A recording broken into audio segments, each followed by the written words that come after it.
Bienvenue sur l'Estamitech. L'Estamitech, le podcast de discussion dans la bonne humeur avec les acteurs de la tech du Nord. Je m'appelle Ludovic Bory et je vous accueille à ma table. C'est parti!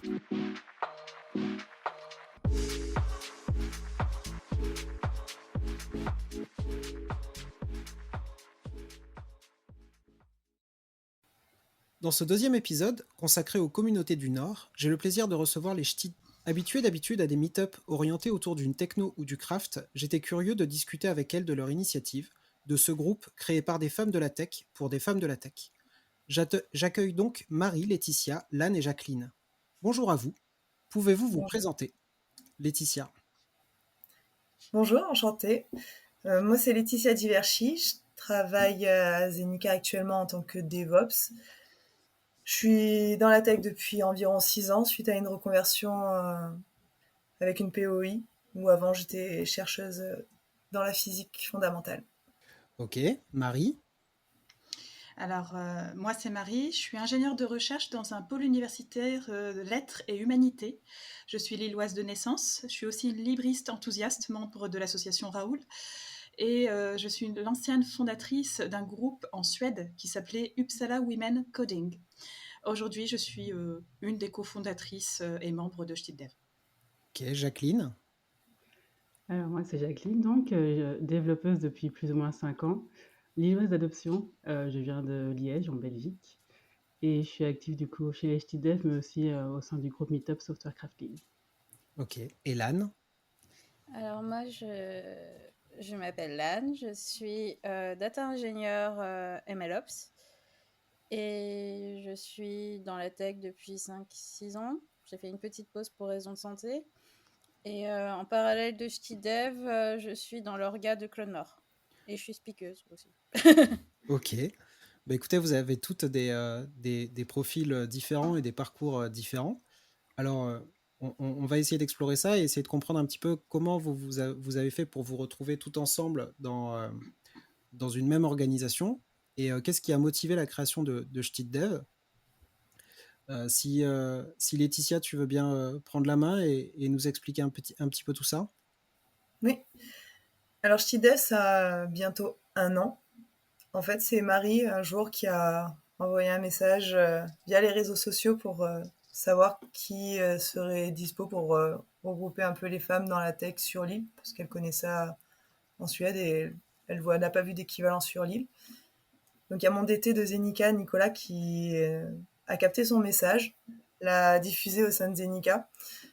Donc je me suis dit, allez, pourquoi pas, parce que c'est vrai que ça manque d'entraide pour les minorités. Donc j'ai répondu à l'appel. Et ensuite, Zenica a gentiment prêté ses locaux pour qu'on puisse faire notre premier point de rencontre. Bon, du coup, on a rencontré Jacqueline, ils sont dans les premiers. Et dans les meet-ups qu'on suivit, Lan qui nous a rejoint. Ouais. Et tout plein d'autres personnes Ouais. qu'on va citer par la suite.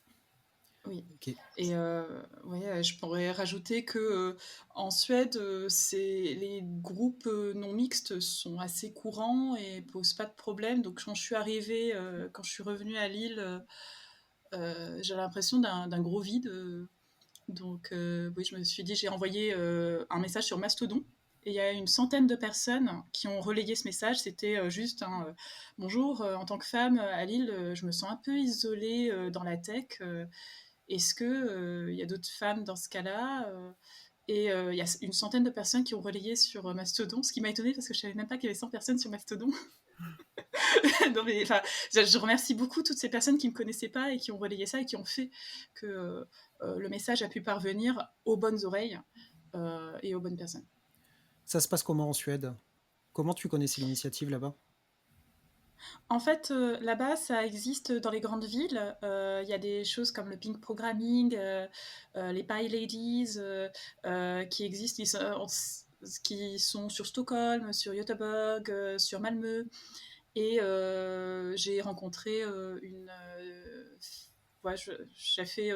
j'ai rencontré une femme dans la petite ville où j'habite, Uppsala, et j'ai dit on va faire un groupe. Et c'est elle qui a spontanément dit on le fait non mixte. J'étais un peu étonnée. En tant que Française, je sais pas, je disais bah, pourquoi on a un groupe d'inclusion mais on exclut. Elle a dit non, non mixte. Ok, je fais. Puis ça paraissait naturel. Voilà. Pourquoi ça paraît si naturel en Suède et pas en France? Alors, je vais peut-être un peu nuancer. Mes autres cofondatrices pourront me dire si c'est plus naturel maintenant, mais je sais pas. Alors, je pense qu'en Suède, déjà, les politiques d'inclusion sont assumées. Donc, même dans le milieu professionnel, tout ça, j'avais même été embauchée. Ils cherchaient aussi à avoir des équipes égales en termes d'hommes et de femmes. C'est courant et ça pose pas de problème là-bas. Je dirais qu'il y a une politique pour ça. Aussi, c'est plus avancé au niveau droit, égalité homme-femme, au niveau des droits parentaux. Vous avez euh, autant, vous avez 2 mois de bonus si monsieur et madame prennent le même temps pour le congé parental. Jacqueline, tu es donc l'une des premières à avoir rejoint le groupe. Comment déjà est-ce que tu as entendu parler de l'initiative? Et toi, qu'est-ce qui t'a motivé à te dire, bah tiens, c'est une super idée, j'ai envie d'y aller, quoi. C'est grâce à l'application Meetup, donc que j'avais depuis un moment. Alors étrangement, donc je viens de Belgique. En Belgique, je voyais à Liège, en tout cas dans mon coin, il n'y avait pas vraiment d'événements. Et en déménageant à Lille, j'espérais vraiment tomber sur ce type d'événement tech, de manière générale, peu importe la thématique. Et donc, c'est grâce au compte Zenica que je suivais tout naturellement. Je crois que je me suis inscrite sur un maximum de groupes Meetup tech de la région lilloise. Et donc voilà, ça a apparu sur mon fil d'actualité, je me suis inscrite. Ok. Ça veut dire que les premiers événements, vous êtes passé par le meet-up de Zenica, qui vous a donné une visibilité forte. En Euh, fait, même encore maintenant, on passe par les groupes Meetup des entreprises qui nous accueillent. ok, ok, C'est une volonté de notre part pour être aussi, déjà, on n'est pas encore sur un statut associatif, donc en fait, ça veut dire qu'on n'a pas de frais engagés. Et de l'autre côté, ça nous permet de toucher à chaque fois des communautés différentes parce que peut-être que la personne qui va suivre le groupe de Meetup de Zenica, c'est pas les mêmes personnes qui vont suivre le groupe Meetup d'AXA ou d'une autre boîte. ok. Et est-ce que vous avez fait 100% de vos événements en non-mixité? Vous avez tout un profil différent. Qu'est-ce qui se passe dans un événement Dev? De quoi parlez-vous? Euh, et, et en tant que femme de la tech dans le Nord, qu'est-ce qui pourrait me motiver à venir à un de vos événements? Moi, je peux parler des premiers événements. Donc en fait, au début, comme on n'était pas nombreuses, on était resté au sein de Zenica, mais après, on a réussi un peu à bouger. On est allé à Sphère, AXA, et je crois que c'est tout de mémoire. Le tout premier événement, ça a été vraiment pour essayer de rassembler les femmes dans la tech, pour essayer de pouvoir discuter en toute liberté de ce que l'on rencontre dans nos différentes missions, dans nos différents métiers. Après, on a essayé d'alterner tout le temps une conf tech, une conf non tech pour que tout le monde puisse se retrouver, à peu près tous les mois. On a fait tout ce qui était en tech, on a fait le TDD, Docker. On a parlé aussi du bénévolat, comment pouvoir faire du dev en tant que bénévole. On a aussi parlé, donc on a eu des sujets soft, entre guillemets soft, comme l'augmentation, la promotion. On a eu, oui, des sujets. On a alterné et oui, on a cette particularité de voter nos sujets à la fin de chaque meet-up. Ok, c'est cool. Comment vous recueillez les propositions? En fait, les filles qui sont présentes, elles proposent si elles le veulent un sujet. Et après, on vote. On a chacune 3 votes, il me semble. Et le sujet qui récolte le plus de votes, c'est celui qui sera présenté le mois d'après. Et précisons, les filles qui se sentent confortables de parler de leur sujet. Hein, donc et ça, je vois que vous avez que tu fronces un peu le sourcil. En fait, c'est relativement aisé. Sur 20 filles, on arrive à chaque fois d'avoir au moins 5 ou 6 sujets de proposer, des volontaires spontanément. Et elles sont toutes très compétentes sur les sujets. Donc, Et en tant qu'orga de conf, ouais, j'ai vu vraiment un gros changement. Déjà, par exemple, sur Claude Nord, cette année, on a organisé un tremplin pour les nouveaux speakers avec Software Crafts et Craft Records, maintenant, si je me trompe pas, avec Craft Records. Et vraiment, on a eu beaucoup de participantes. Et dans les participantes, ben il y a un duo qui vient de Stidef qui a été retenu et une autre speakeuse. Donc, c'est vraiment un gros problème pour les conférences tech en France et même à l'étranger d'avoir des speakeuses. Et là, pour le coup, on en a eu grâce au tremplin, mais on en a eu aussi qui sont des filles de Stidef qui ont participé au CFP. Il y a vraiment une grosse différence du nombre de propositions qui ont été émises par des filles par rapport à l'an dernier. Bah oui, alors je fronçais le sourcil, c'est vrai. Non, Voilà. mais parce que honnêtement, c'est un problème que ce soit homme ou femme. Tu vas dans n'importe quel meet-up, je pense que tu demandes à la fin est-ce que vous voulez présenter quelque chose? Il n'y a pas un quart de la population qui va proposer, quoi. C'est... Ah bon? Ouais. Ça donne envie aussi, je pense on se sent plus en sécurité, entre guillemets. Et du coup, il y a plus de personnes qui osent proposer des sujets qu'ils n'auraient pas proposé avec d'autres personnes. Ça, je pense que le côté non-mixité apporte aussi beaucoup de sécurité. Et le fait que ce soit vraiment très bon enfant, on est paradoxalement beaucoup par rapport à ce que j'ai pu voir des fois en meet-up. Et de l'autre côté, on est assez peu pour très bien se connaître. Et comment est-ce que vous gérez le fait que vous ayez des profils complètement différents pour, proposer des sujets qui, dans la globalité, vont essayer d'intéresser tout le monde? Est-ce que c'est un sujet pour vous ou pas? Ou alors, par curiosité, vous vous dites, bah, de toute façon, c'est de l'ouverture d'esprit et puis on y va, quoi. Personnellement, je me suis pas trop posé la question. Je suis plus sur l'ouverture d'esprit et le fait que des personnes osent proposer quelque chose et s'initient à parler devant tout le monde pour que tout le monde puisse s'entraîner, passer un bon moment. J'étais plus dans cet état d'esprit-là. Mais ça Et puis marche. Après, après, comme les filles, elles votent, le sujet qui va être retenu, c'est un sujet qui va susciter de l'intérêt. Ouais, Puisque carrément. Ok. on l'a choisi et on l'a pas choisi que nous en tant qu'organisatrice, c'est un sujet qui a été choisi aussi par les participantes. Ok. Oui, Marie. bah, j'allais dire je retourne un peu la question. Si vous êtes un meet-up qui ne fait pas de vote, comment vous-même, enfin organisateur de meet-up, vous garantissez que votre sujet ne va pas ennuyer votre audience? Si vous avez choisi vous-même, vous avez dit bah, tiens, j'aime bien ce speaker, je vais lui dire de venir, mais qu'est-ce qui vous garantit que vraiment ça intéresse vos auditeurs? Vous n'avez pas fait de sondage? Et Nous, historiquement. on l'a fait. Non, mais c'est sûr. Je trouve ça canon comme façon de fonctionner. Et c'est vrai que historiquement, j'ai le sentiment que la plupart des meet-up fonctionnent sur leurs acquis un petit peu et tournent autour d'un écosystème tech. Alors, ils font venir des gens qui parlent de l'écosystème, Java ou je ne sais quoi. Et, euh, et puis, ceux qui sont intéressés s'inscrivent et ceux qui ne sont pas intéressés bah, ne viennent pas. Et souvent, il y en a qui viennent de toute façon à chaque fois parce qu'ils sont intéressés par le buffet à la fin. Et c'est le principe des, de la plupart des meet-up. Mais là, le fait que vous ayez réussi à créer une émulation, c'est vraiment cool. Et puis de temps en temps, ce qu'on fait après le repas, c'est qu'on fait des jeux de société. Et peut-être que ça aussi, ça participe au côté un peu très amical qu'on va avoir les unes envers les autres. Ouais, Mm.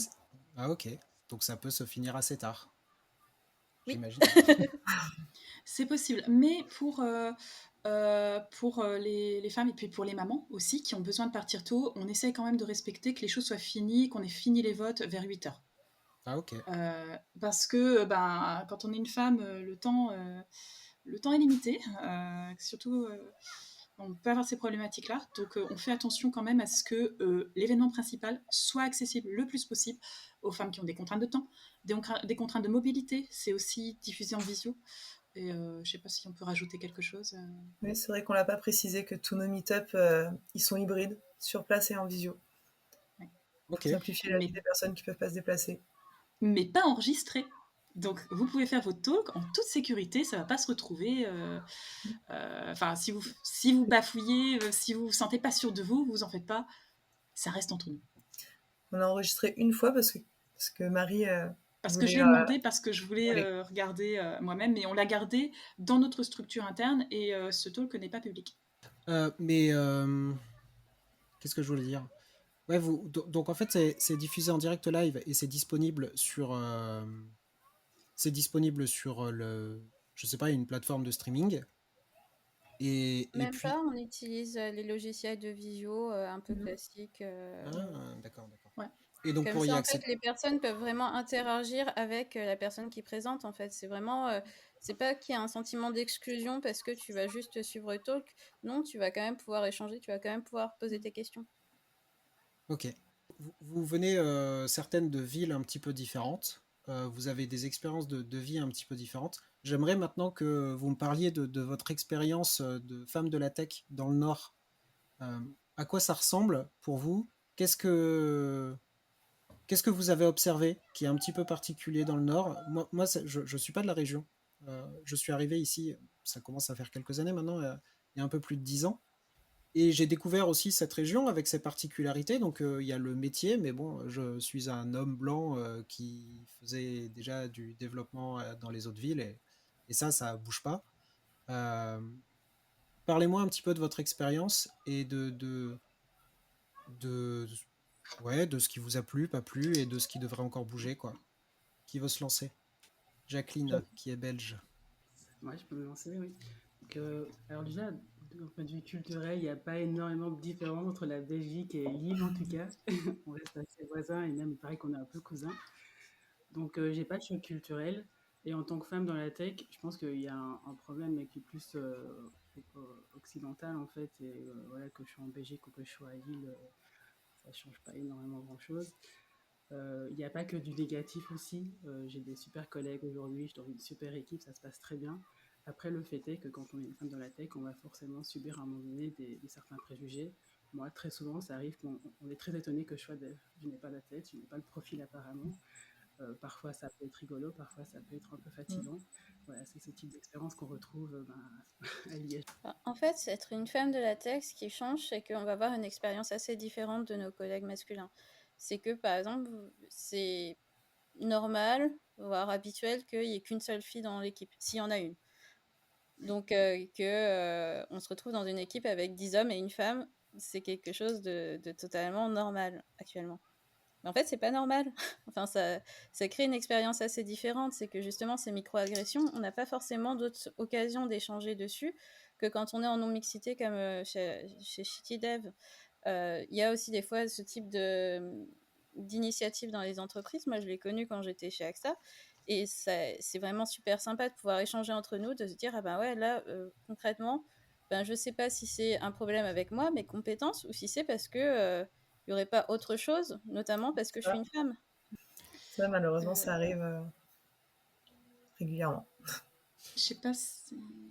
Oui. Je sais pas si Ludovic, tu voulais parler plus de l'environnement dans le Nord, Pas-de-Calais, par rapport aux autres villes.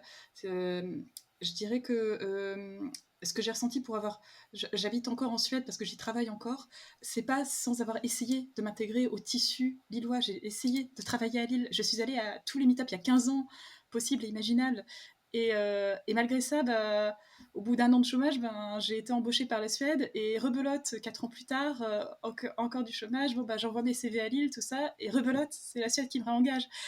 Et je me suis posé des questions. Est-ce que c'est moi? Pourtant pardon, en Suède, ça va, j'ai les compétences, mais à Lille, je les ai pas. Alors bon, après, je peux dire que Lille a aussi cet effet particulier qu'il y a beaucoup de l'industrie du retail, tout ça, et ça influence quel profil on va embaucher. Faut venir avec voilà, le profil retail, tout ça, et pas toutes les femmes vont être formées à ça. Il va y avoir des femmes tech. Moi, je suis une femme tech de Lille, mais je vais pas être formée à ça. Et, Et et tu es docteur, Marie, hein, non? je suis docteur en traitement automatique des langues officiellement. Ok. Et maintenant, je suis ingénieure. Est-ce qu'il n'y a Ouais. pas un sujet aussi autour de la gestion des doctorants en France, plus globalement, qui fait Il y a peur de, ou je sais pas? Il y a de ça aussi, mais après, quand j'ai cherché du boulot il y a 15 ans, j'avais un master en traitement automatique des langues et on me regardait très bizarre. Le NLP, c'est quoi ce truc? J'ai dit, bon, ben non, C'est drôle, c'est sur toutes les lèvres. Mais oui, et je me suis demandé, bon, on peut se blâmer soi-même en tant que femme, en tant que personne qui cherche un boulot et se dire, bon, c'est de ma faute, il faut que je fasse mieux, il faut que j'ouvre mon profil, il faut que j'aille à l'étranger. Mais ça, c'est aisé, ça questionne pas la communauté, finalement. Et où on peut se dire, mais est-ce qu'il n'y a pas autre chose? Est-ce que la communauté m'a donné les pouvoirs pour me sociabiliser, trouver des gens qui me ressemblent, avec qui je pourrais émuler? Est-ce que quelque chose peut être fait de là? Et même si c'est pas parfait, est-ce que ça peut aider? Oui, dans ce que tu dis, en fait, il y a deux choses. Il y a d'un côté les recruteurs, et ça aussi j'ai vécu. Moi, j'ai un recruteur qui m'a clairement dit, oh, mais c'est trop bien, t'es une fille, t'es racisée, t'es en fauteuil roulant. Enfin, voilà. Moi, si je viens, c'est en principe pour coder, quoi. C'est pas pour que qu'on me dise une évidence que je peux avoir dans le miroir. Mais de l'autre côté, les communautés lilloises, elles sont plutôt sympas. Enfin, je Oui, pense que... Mais le problème, c'est que des fois, c'est difficile de se sentir safe parce que quand vous arrivez à des événements où vous êtes la seule fille sur 30 personnes, bah, vous vous questionnez quand même beaucoup sur bah, qu'est-ce que je fous là, en fait. Pas forcément que vous vous sentez pas en sécurité, c'est juste que vous vous posez quand même des questions de est-ce que, en fait, je suis bien à ma place, alors que professionnellement, vous avez peut-être le même titre professionnel que les autres personnes qui sont dans la salle. Hein. Mais c'est juste que comme ils vous ressemblent pas, il y a toujours un effet où on se dit, ben, mais qu'est-ce que je fais là, quoi. Quand je suis arrivé il y a 10 ans, dans les meet-up, il y a une vraie culture du Nord qui est festive, tournée autour de la bière, donc de l'alcool, un petit peu. Et, euh, et ça va jusque dans les meet-up, ça. C'est une particularité du Nord. Est-ce que c'est un truc Ah qui bon? vous a... Bah, ouais, quand même, ouais.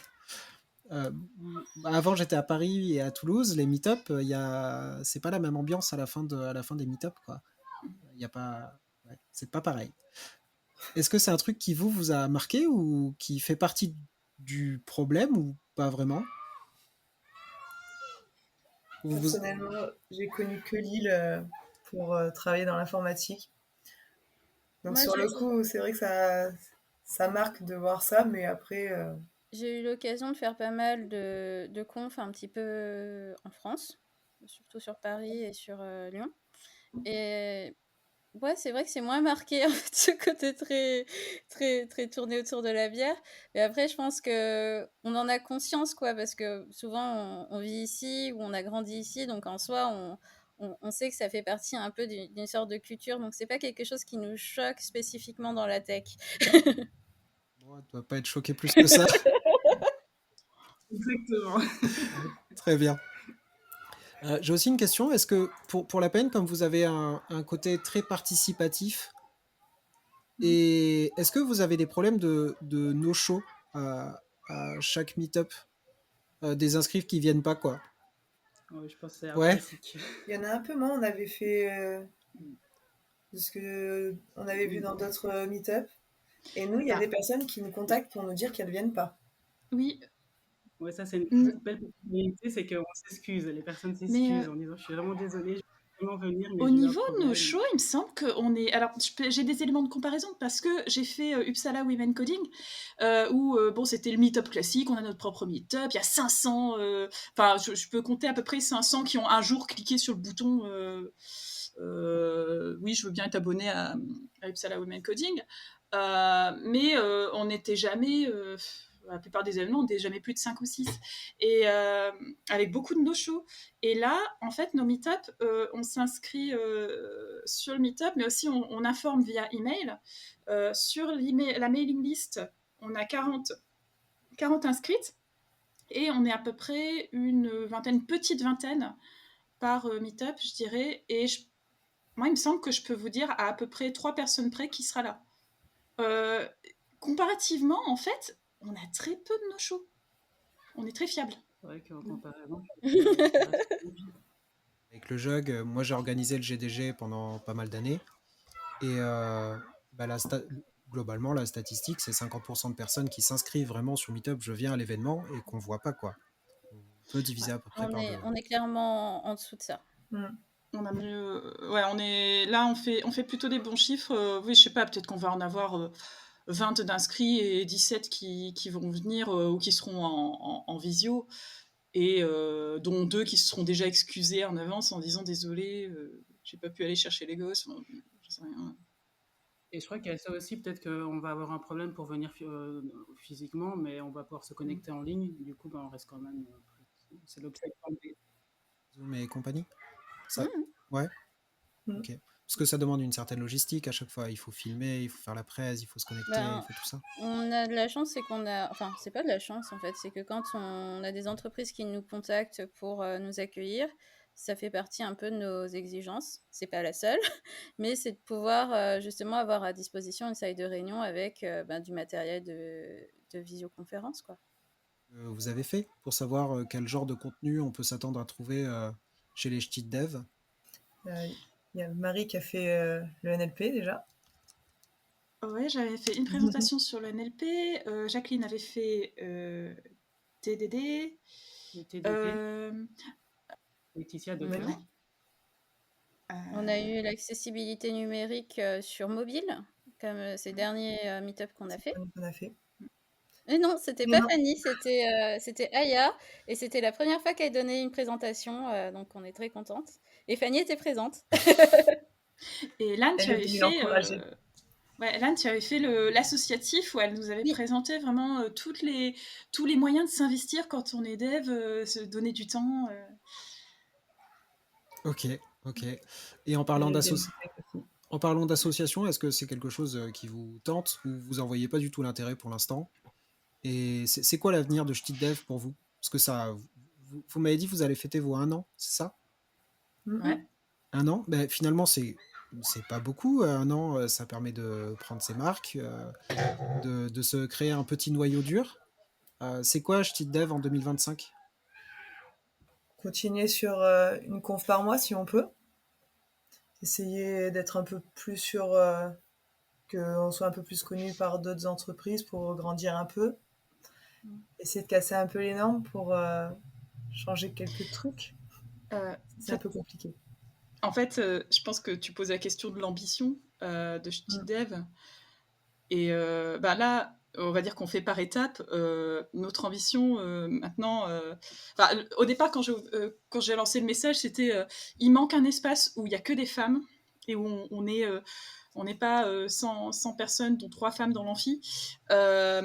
On le crée et on voit ce qui se passe. Là, ça marche bien. Alors maintenant, je pense que notre désir maintenant, c'est d'avoir innové, faire un meet-up avec un garde d'enfants, ou une garde d'enfants. Et voilà, de casser les codes et de faire de l'innovation sociale. Voilà, dépoussiérer un peu les codes. En fait, c'est toujours continuer à essayer de faire des choses qui sont plus proches de nos problématiques. Ce serait aussi pourquoi pas faire des après-midi de coworking, parce qu'il y a des femmes qui se sont lancées en indépendante et qui se retrouvent assez isolées. Vraiment, c'est essayer de coller aux problématiques qu'on peut avoir en tant que femmes de tech, qui sont des fois les mêmes que celles des hommes de la tech, pour le coup. Mais à notre sauce, déjà, se dire qu'un meet-up par mois, c'est... En gros, on est, je pense, le groupe de meet-up le plus actif sur l'île, parce que c'est énorme, en fait, se dire un meet-up par mois. Autour de tout ça, de prévoir un lieu pour l'allaitement si besoin, pour se reposer. Euh, et vous l'avez dit, aller chercher des femmes speakers, il faut aller les chercher pour les mettre en confiance et les aider. Et ça se fait pas tout seul, quoi. Donc, à quel point, déjà, votre avis sur le DevFest et sur toutes les initiatives qui ont été faites, que devraient faire les autres meet-up? Est-ce que vous pensez qu'il y a un effort, qu'il manque quelque chose, que ce soit dans les meet-up ou dans les entreprises, pour soutenir ce genre d'initiative? Alors, au niveau du DevFest, moi, c'était ma 3e année au DevFest. La 2e année en tant que speakeuse, et c'est ma 3e participation au DevFest. Donc, sur le DevFest de Lille, j'ai pas mal de recul. Et moi, je dis toujours, c'est un événement, je me suis pris une claque. Parce qu'aller au DFS, c'est un des événements les plus inclusifs que j'ai vus. C'est dès le début, je me souviens, la première année, le message qui dit, ben non, la grossophobie, le sexisme et tout ça, c'est pas accepté ici. Ça peut paraître bête, hein, mais on sent tout de suite qu'on est un peu bienvenu et que on a notre place ici. tous les efforts en termes d'inclusion, que ce soit aux questions de handicap ou la salle d'allaitement et tout ça, moi j'ai trouvé que c'était, même si la salle d'allaitement par exemple n'a jamais été utilisée pour l'instant, c'est vraiment quelque chose c'est vraiment un green flag qui est renvoyé aux femmes de dire, ben, vous avez votre place ici, vous pouvez être maman et vous pouvez continuer à avoir votre vie professionnelle. Donc moi je trouve que c'est vraiment des initiatives super intéressantes. Après, au niveau des autres groupes de meet-up, ce que je vais voir, c'est que ben, des fois, ça va pas coller pour des femmes, notamment avec enfants, c'est au niveau des horaires. La majorité des meet-up lillois sont soirs. Je vois peut-être plus de femmes quand je vais à des meet-up le midi. Je pense par exemple à Asper qui fait les Spare Lunch et je croise peut-être plus de femmes à ces meet-up-là que je vais en croiser dans les meet-up auxquels je me rends le soir. Donc c'est peut-être qu'il y a une réflexion à avoir aussi sur l'heure des meet-up.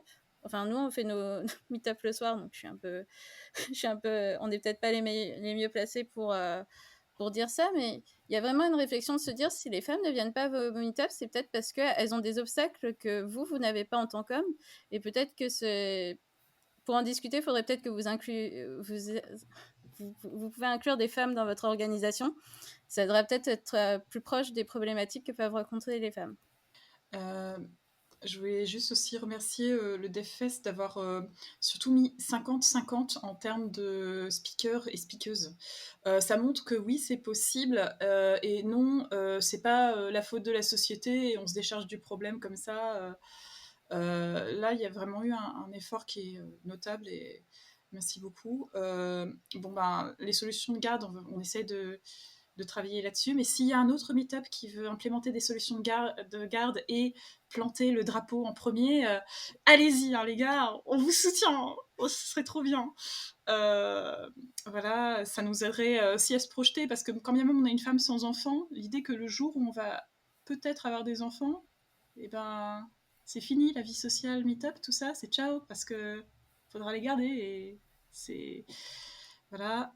Ensuite, je sais pas s'il y a d'autres progrès qui peuvent être faits. Est-ce qu'on peut citer les actions concrètes qu'on aimerait que les hommes fassent si...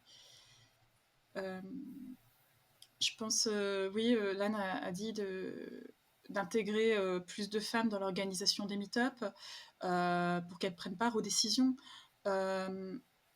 Aussi, je dirais un truc qui peut être fait si vous avez du pouvoir en tant qu'homme, que vous avez de la visibilité, un truc que vous pouvez faire, c'est si un meet-up est grossièrement excluant, que je sais pas, il y a 10 speakers, il n'y a pas une seule femme, tous les speakers, c'est la même tête et tout ça, ben refusez de parler. J'ai vu ça faire sur LinkedIn et magiquement l'organisateur a trouvé 3 femmes d'un coup.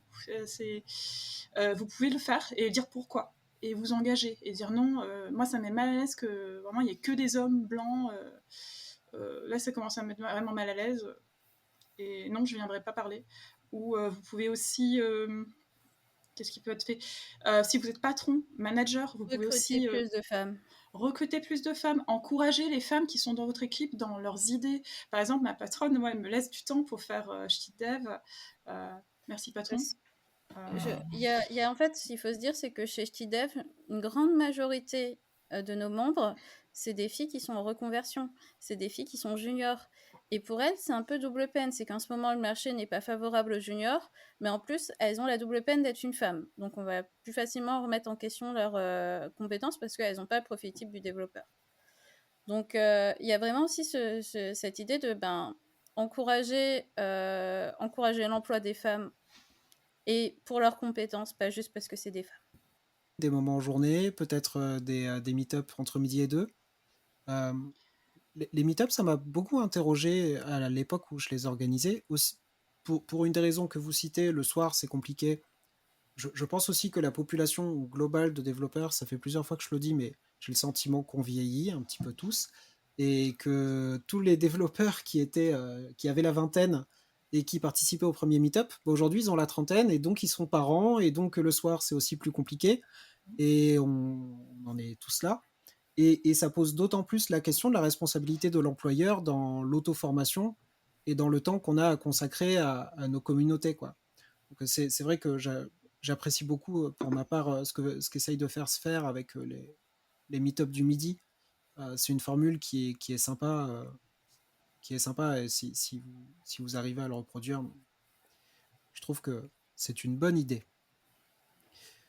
Euh, bon, les modes de garde, écoutez, il faudra, ouais, faudra y réfléchir pour. Mais oui, si on peut profiter de notre visibilité publique, les obstacles qu'on a, c'est parfois des entreprises qui sont un peu frileuses.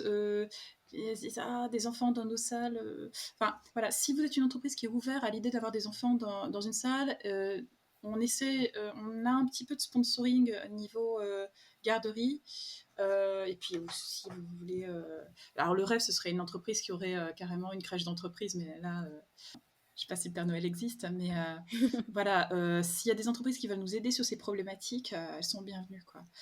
Euh, aussi, n'oubliez pas de préciser si vous avez les accès PMR. On travaille l'inclusion, mais au sens large aussi, quoi. On essaye de vérifier, de faire un minimum. Je pense que Lannes peut en parler mieux. On essaye au maximum d'avoir des locaux qui sont accessibles. Sinon, c'est toujours. On s'en sort. Pour l'instant, on n'a pas eu de problème où ça a été bloquant pour quelqu'un. Mais c'est toujours moi qui suis bloquée, donc c'est moins grave. Mais c'est quand même compliqué, des fois, en termes de logistique. Après, voilà, ça fait partie, en fait, je trouve que c'est assez révélateur du marché tech qu'on a sur l'île, quoi. Ça veut dire qu'on a encore des entreprises dont les locaux sont inaccessibles. Franchement, sur la plupart du temps, ça va. Il y a vraiment... ou alors, ça va être des problèmes d'inaccessibilité qui sont assez partiels. C'est-à-dire que les locaux sont accessibles, mais il y a une marche pour rentrer dans le bâtiment, donc on va pas pouvoir rentrer. Ou alors, on va me dire, alors là, l'événement, il est accessible, mais tu n'auras pas accès aux toilettes.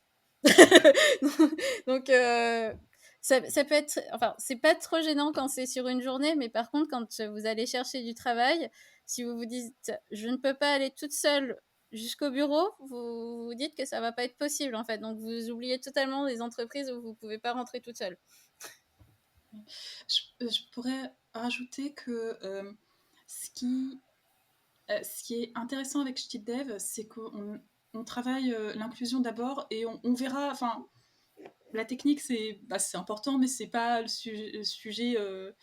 Enfin, j'ai l'impression que dans les autres meet-ups, c'est oh non, on voit tout de suite la technique, qui est le meilleur speaker, qu'est-ce que ça veut dire le meilleur speaker, et ensuite l'accessibilité, tout ça, on verra après. L'inclusion, c'est bien, mais c'est pas la priorité, quoi.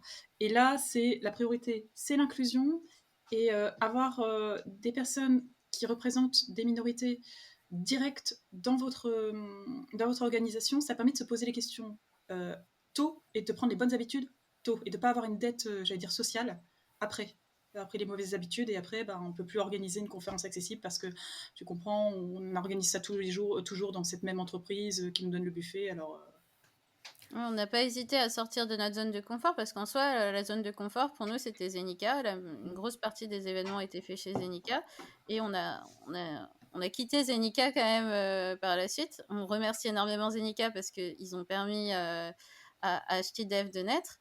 Mais on avait des problèmes d'accessibilité, on a été voir ailleurs si c'était pas plus simple ailleurs. Et puis ça permet aussi de toucher d'autres personnes parce que des fois aussi c'est une question géographique. La métropole lilloise, on a des transports en commun, mais c'est pas non plus, enfin, on se téléporte pas. Donc, pouvoir changer d'endroit, c'est aussi pouvoir changer de public, faciliter la vie de certaines personnes qui sont peut-être pas dans le centre-ville de Lille, ou qui sont pas sur la Madeleine ou tout proche de Lille. Vous avez parlé tout à l'heure du fait qu'il y avait de plus en plus de personnes qui étaient en reconversion. Est-ce que c'est quelque chose que, au sein de StitDev, vous avez observé et qui sont des personnes en galère, hein, tout simplement, parce que perdues, parce que l'univers de la tech est hyper vaste et on ne sait pas trop vers qui se diriger? C'est quoi l'état des lieux un petit peu de... La majorité des filles de StitDev et la majorité des femmes de la tech sont issues de reconversion.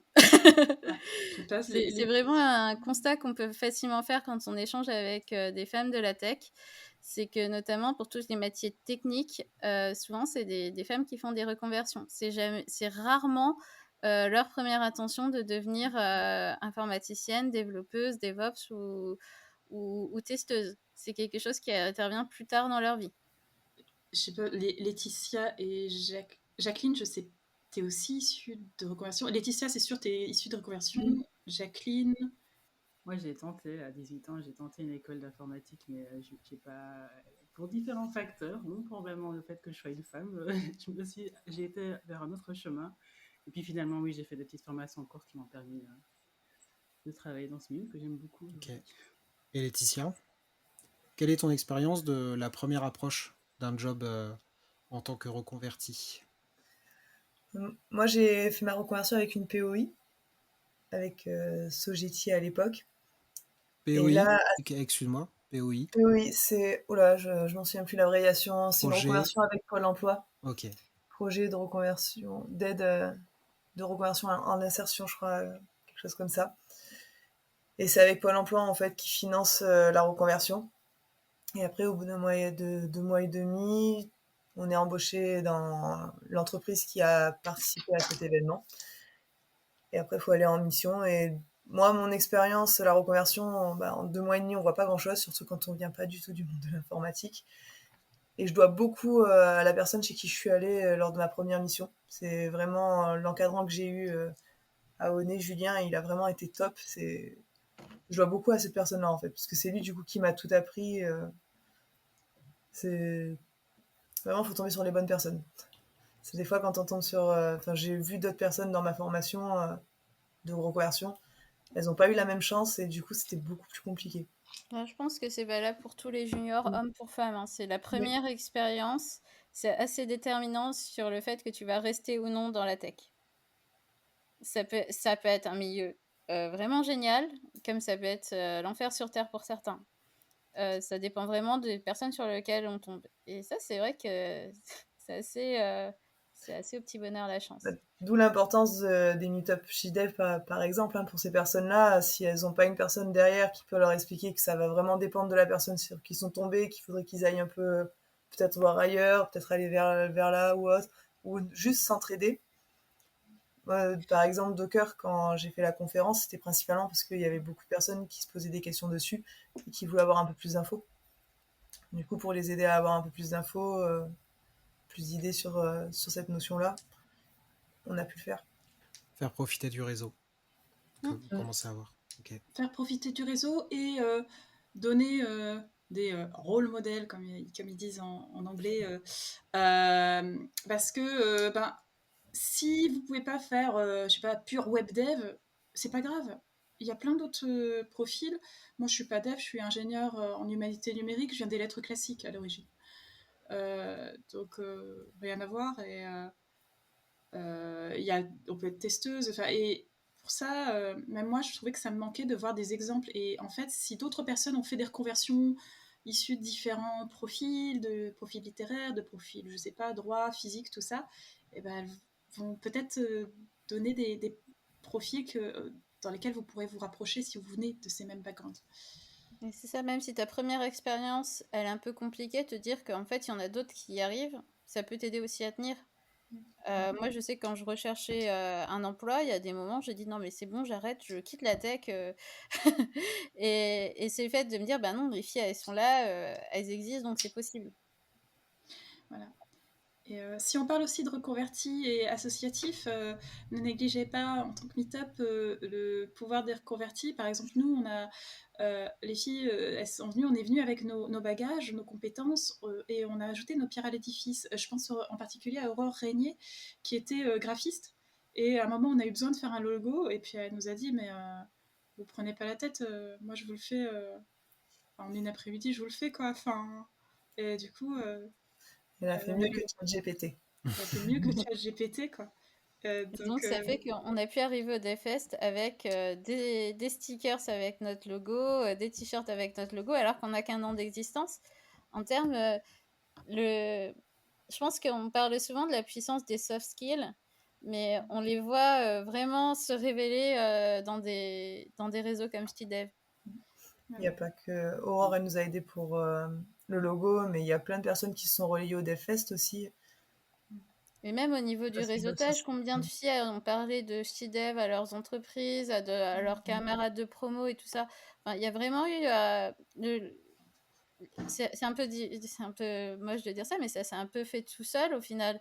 Parce que chacune elle a rapporté sa petite pierre et puis on a fait une jolie montagne hein, pour l'instant.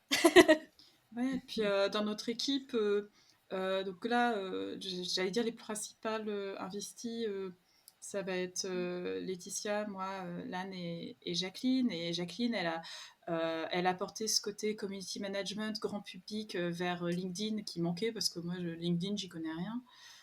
Laetitia, elle a joué de ses contacts, elle était déjà intramuros, intra-Lille, alors que moi j'y suis pas vu que je suis en Suède. Et elle a ce pouvoir organisationnel, comme c'est une maman, elle est au taquet, quoi. Enfin, et puis ensuite, Lan, elle a apporté une profonde connaissance du réseau lillois, parce qu'elle est très experte network, quoi, et elle a une expertise inclusion aussi que moi j'ai pas du tout, quoi. Enfin, Donc en fait, moi, je donc, suis juste bavarde. C'est un Et pouvoir, Marie, elle a même. eu le pouvoir d'initier quand même. Elle a tout initié, venant de Suède. Ah ouais, Mettre la première énergie, ouais, la première pierre. la Ok. Il petite fille avec les allumettes. y a une notion de mentorat aussi derrière tout ça, un petit peu, qui pourrait venir. Est-ce que quelqu'un arrive et dit salut, je suis paumé? Est-ce que vous voyez, Moi, vous je sais dire? qu'il y a plusieurs filles qui m'ont contacté sur LinkedIn, qui venaient de Chidev en disant ah, bah, on a discuté vite fait, donc moi je suis pas du tout physionomiste, donc c'est assez compliqué. Mais en disant j'ai discuté, j'aimerais me reconvertir dans la data, l'IA, t'en penses quoi? Tu penses quoi de cette formation? Et je pense que je suis pas la seule à avoir été contactée dans ce sens-là, en fait, juste pour avoir un avis sur ce que. Un avis extérieur, en fait, sur leur situation et sur leurs envies.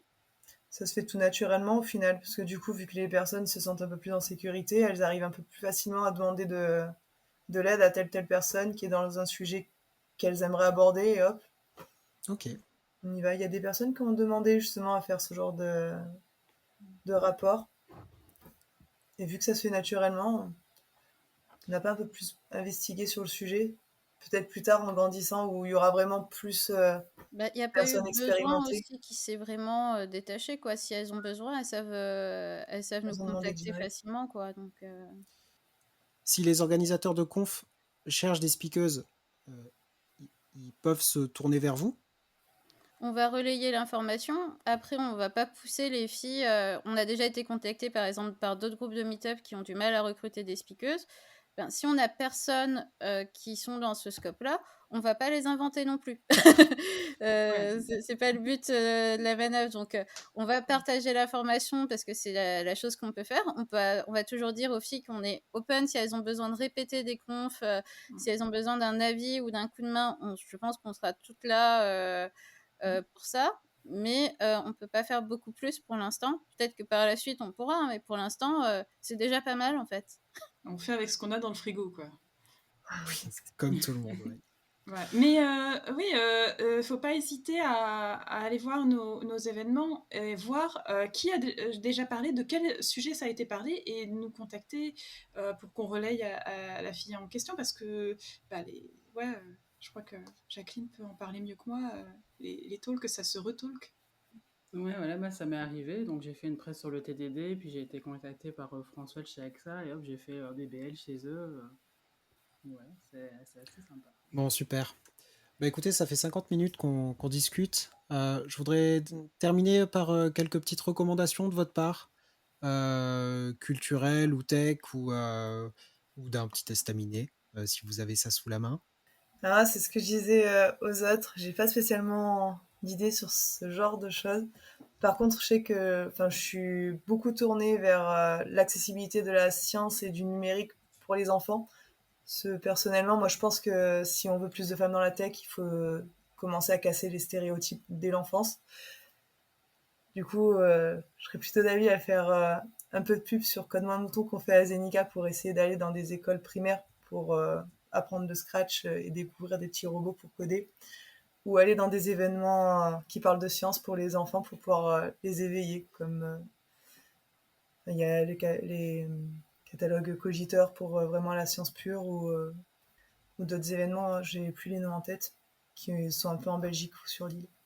N'hésite pas à me relayer les noms si ça te revient.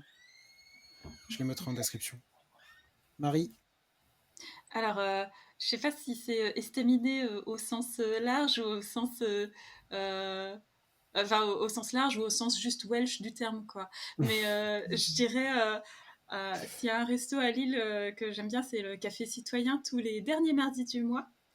vu qu'il y a peu Ch'tinux, c'est un peu inévitable. Ça fait un peu 20 ans qu'ils sont là, donc 15-20 ans. Euh, ils existent depuis longtemps, hein. C'est des dinosaures à Lille, quoi. Donc c'est génial. Et du coup, en recommandation culturelle, j'écoute beaucoup L'écho des gnous, qui est un podcast qui est dérivé de Ch'tinux, et c'est toujours très bien documenté. Et toutes les 2 semaines, l'actualité du livre est lillois. Ok, cool. Lan? Alors moi, ce serait un livre et ce serait Femmes invisibles, comment le manque de données sur les femmes dessine un monde fait pour les hommes de Caroline Criado-Pérez. Bon, c'est un petit peu, pour le coup, c'est un petit peu dérivé de mon domaine pro, mais je trouve que c'est vachement important parce que c'est vraiment un gros problème qu'on a dans la tech, c'est ce manque de femmes. Et je pense qu'on néglige les conséquences que ça aura dans le futur, notamment sur nos droits, en fait. Et en termes d'estaminets, moi j'aime bien l'estaminet lillois dans le Vieux-Lille. Et Jacqueline? Désolée, j'ai pas trop co-estaminet, mais par contre, niveau culturel, il y a Afro Gameuse, qui est une association qui tend à valoriser et encourager l'intégration des femmes noires, mais aussi des minorités ethniques dans l'industrie du jeu vidéo franco. Elles font un travail vraiment super. Et j'ai pensé aussi à une autre personne, Dora Bartaguiz, qui est très active sur les réseaux, qui est dev et CTO chez Arola, et qui communique énormément sur le craft. Elle est géniale. Ok, super. Bah, écoutez, je vous remercie énormément. C'était hyper enrichissant, au moins pour moi, de découvrir votre initiative. Je sais à quel point guider une communauté demande de l'énergie et de la volonté, mais c'est aussi hyper enrichissant de faire ça. C'est toujours plein de rencontres.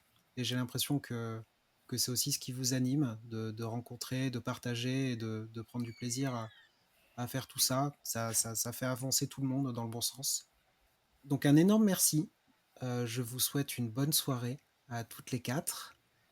Et puis on se retrouvera pour un prochain épisode de l'Estamitech. À bientôt. À bientôt, merci. À bientôt. Merci Ludovic. Merci beaucoup. Merci les Stamitech.